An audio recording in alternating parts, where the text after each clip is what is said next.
ყველა ენა თავისებურად საინტერესოა. მინდა გავიზიარო რომ ერთი ქართული სიტყვა, რომელიც ჩემთვის აღმოჩნდა საინტერესო და პოეზიური. ეს არის სიტყვა ერთგულება. იტალიურად ნიშნავს ლეალტა. ქართულად სიტყვა სიტყვით ნიშნავს ერთ გულს. ძალიან მომეწონა. იმიტომ რომ მეუბნება რომ ერთგული ადამიანი მთელი გულით მიძღვნილი არის მეგობარს, საქმეს, მეუღლეს, ღმერთს.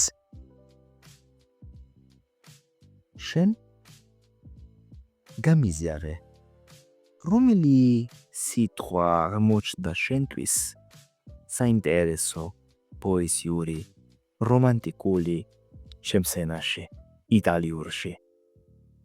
მომწერე კომენტარებში. გელოდეთ.